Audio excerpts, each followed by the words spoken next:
The gala had been planned for months, and nothing was allowed to fall out of line. Victoria Lang, the CEO whose reputation for perfection was practically legendary, stood at the center of the glittering hall like a queen surveying her kingdom. Tonight was meant to display her company's power, her success, and the elegance she believed defined her world. Guests arrived in tailored suits and shimmering gowns, each hoping to impress her, each careful with every word spoken in her presence. In the corner of the hall stood a grand piano, a glossy black centerpiece that Victoria insisted on, not because she intended anyone to play it, but because it symbolized refinement. She had often said, "A person who cannot appreciate music cannot appreciate life," a phrase she repeated so often that her employees had grown tired of pretending to agree. Yet tonight, as she surveyed the crowd, she decided to make a show out of it. With a slight tap on her glass, she called for silence. The murmurs died instantly. 50 years of excellence, she said, her voice smooth and confident. But excellence must also be cultural.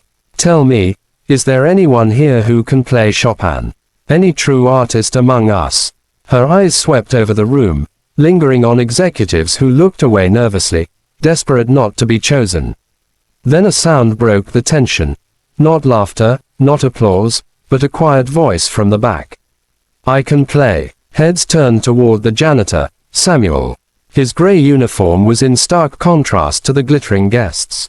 He clutched his cleaning cart as if it might shield him from the stares drilling into his back. Most of the guests didn't even know his name. He blended into hallways and late-night offices like part of the building itself. Victoria blinked in disbelief. "You," her tone carried both amusement and insult. "You can play Chopin." Samuel nodded, not boastfully, but with a calm honesty. The room erupted in chuckles. A few guests whispered comments, some out of disbelief, others out of ridicule.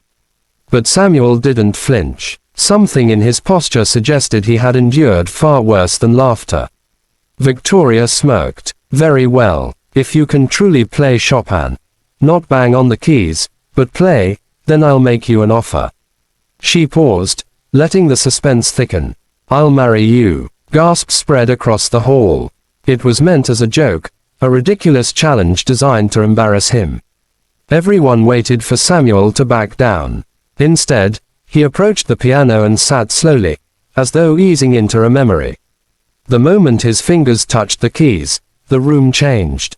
The first notes drifted softly, delicate as falling snow. Then came the emotion, rich, aching, alive.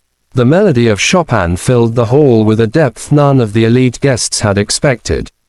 Conversations stopped. Breaths stilled. Victoria's confident expression crumbled into something unguarded, almost vulnerable. By the time Samuel played the final note, the hall was silent, not out of shock, but out of reverence. And for the first time that evening, it wasn't the CEO who held the room. It was the janitor who had just revealed a world none of them ever imagined he carried inside.